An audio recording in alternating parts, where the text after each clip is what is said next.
കേരളക്കരയെ ഒന്നടങ്കം ഞെട്ടിച്ച ഒരു സംഭവമായിരുന്നു കഴിഞ്ഞ വെള്ളിയാഴ്ച പനമ്പള്ളി നഗറിൽ അരങ്ങേറിയത്. കൊച്ചിയിലെ പ്രശസ്തർ താമസിക്കുന്ന പനമ്പള്ളി നഗറിലെ ഒരു ഫ്ളാറ്റിൽ നിന്ന് യുവതിയായ അമ്പ നവജാത ശിശുവിനെ വലിച്ചെറിഞ്ഞ സംഭവമാണ് ഇപ്പോൾ എല്ലാവരും ഞെട്ടിച്ചിരിക്കുന്നതെന്ന് പറയാം.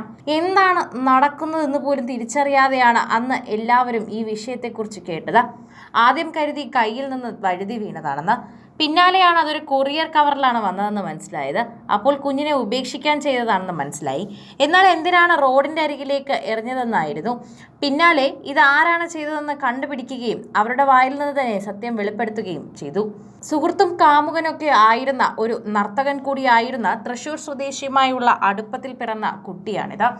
ഗർഭിണിയാണെന്ന് അറിഞ്ഞപ്പോൾ തന്നെ അബോർഷൻ നടത്താനുള്ള സമയം വൈകിയിരുന്നു. ഇതിനെ തുടർന്ന് കർക്കശക്കാരായ മാതാപിതാക്കളോട് ഗർഭം ഒളിച്ചു വെച്ച് ഇത്രയും നാൾ അത് ഒളിപ്പിച്ചു വെക്കുകയും അതിരാവിലെ പ്രസവിക്കുകയും അത് കഴിഞ്ഞ് ആ കുഞ്ഞിൻ്റെ കരച്ചിൽ കേൾക്കാതിരിക്കാൻ അതിൻ്റെ വായിൽ തുണി തിരുകി അതിനെ കൊലപ്പെടുത്തിയ ശേഷം പൊന്തക്കാട്ടിലേക്ക് എറിയുന്ന സമയം കൈതെറ്റി അത് റോഡിലേക്ക് വീഴുകയായിരുന്നു. രാവിലെ 8:15 അമ്മ വിളിക്കാൻ വന്നപ്പോൾ ആ പരിഭ്രാന്തിയിൽ എന്തു ചെയ്യണമെന്നറിയാതെ കിട്ടിയ കവറിൽ ആ കുഞ്ഞിൻ്റെ ശരീരം പൊതിഞ്ഞെടുക്കുകയും അതിനെ വലിച്ചെറിയുകയുമായിരുന്നു. എന്നാൽ ആ പൊതിഞ്ഞത് ആമസോൺ ഡെലിവറി വന്ന കവറിലായിരുന്നു.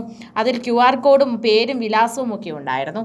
അതിലൂടെ തന്നെ ആ ഫ്ളാറ്റിലെത്തുകയും ഫ്ളാറ്റിലെ കുട്ടിയാണ് ഇത് ചെയ്തതെന്ന് മനസ്സിലാക്കുകയും ചെയ്തു. കുഞ്ഞിൻ്റെ രക്തസാമ്പിൾ DNA പരിശോധനയ്ക്ക് അയച്ചിട്ടുണ്ട്. പെൺകുട്ടി പരാതി ഉന്നയിച്ചാൽ മാത്രമേ ഗർഭിണിയാക്കിയ യുവാവിന്റെ DNA പരിശോധന നടത്തൂ. എന്നാൽ യുവതി ഇതുവരെ ഇക്കാര്യങ്ങളെക്കുറിച്ച് സംസാരിച്ചിട്ടില്ല. ഇത് മാത്രമല്ല, യുവതി യുവാവിനെതിരെ ഒരു പരാതിയും ആരോപിച്ചിട്ടില്ല.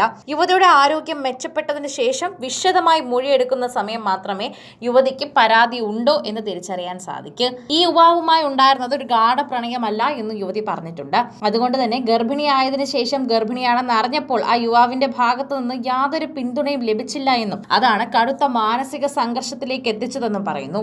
വീട്ടിൽ പറയാനുള്ള ബുദ്ധിമുട്ടും ഭയവും കൊണ്ട് പറയാതെ പോയതാണെന്നും അതങ്ങനെയാണ് ഇത്രയും മാസം അത് പിടിച്ചു നിന്നതെന്നും പറയുന്നുണ്ട്. ചോരക്കുഞ്ഞിന്റെ മൃതദേഹം തിങ്കളാഴ്ച പോലീസിന്റെ നേതൃത്വത്തിൽ സംസ്കരിക്കുമെന്നും അറിയിച്ചു. പോലീസിന് ഇതിനുള്ള സമ്മതപത്രം യുവതി നൽകിയിട്ടുണ്ട്. യുവതി എപ്പോഴും കൊച്ചിയിലെ സ്വകാര്യ ആശുപത്രിയിൽ തീവ്രപരിചരണ വിഭാഗത്തിൽ ചികിത്സയിൽ കഴിയുകയാണ്. മൊഴിയെടുക്കാൻ സാധിക്കുമോ എന്നറിയാൻ പോലീസ് സംഘം ആശുപത്രിയിലെത്തിയിരുന്നു. പക്ഷേ ആരോഗ്യസ്ഥിതി കണക്കിലെടുത്ത് വിവരങ്ങൾ ശേഖരിക്കാതെ മടങ്ങുകയായിരുന്നു. ഡോക്ടർമാരുടെ പോലീസ് ആശയവിനിമയത്തിലാണ്. ആരോഗ്യം വീണ്ടെടുത്താൽ മൊഴിയെടുക്കും. ബാംഗ്ലൂരിൽ വിദ്യാർത്ഥിനിയായിരുന്ന യുവതി 3 മാസം മുൻപാണ് അവിടെ നിന്ന് വീട്ടിലേക്ക് വന്നത്. അമ്മയും പ്രായമേറിയ മറ്റൊരു സ്ത്രീയും പിതാവും ഫ്ളാറ്റിലുണ്ടായിരുന്നു. സംഭവം നടക്കുമ്പോൾ അമ്മയും പിതാവും മാത്രമേ ഫ്ളാറ്റിലുണ്ടായിരുന്നുള്ളൂ. യുവതി ബാംഗ്ലൂരിൽ പഠിക്കുമ്പോഴാണ് പീഡനത്തിനിരയായതെന്ന് സംശയിക്കുന്നുണ്ട്. എന്നാൽ ആരാണ് യുവതിയെ പീഡിപ്പിച്ചതെന്നുള്ള കാര്യത്തിൽ സംബന്ധിച്ചുള്ള വിവരങ്ങൾ പോലീസ് വെളിപ്പെടുത്തിയിട്ടില്ല. അതായത് പ്രതിയായ യുവതി കുറ്റസമ്മതം നടത്തുകയും പ്രസവത്തെ തുടർന്നുള്ള ശാരീരിക വിഷമതകൾ നേരിട്ടതിനാലും കൂടുതൽ ചോദ്യം ചെയ്യാൻ കഴിയാത്ത സാഹചര്യമാണ് ഉള്ളത്.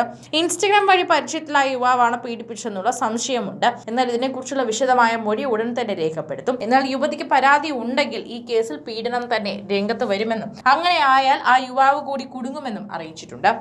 സിനിമ, ഫാഷൻ, ലൈഫ് സ്റ്റൈൽ വാർത്തകൾക്കായി മലയാളി ലൈഫ് സബ്സ്ക്രൈബ് ചെയ്യൂ. ലേറ്റസ്റ്റ് അപ്ഡേറ്റ്സിനായി ബെൽ ബട്ടണും അമർത്തൂ.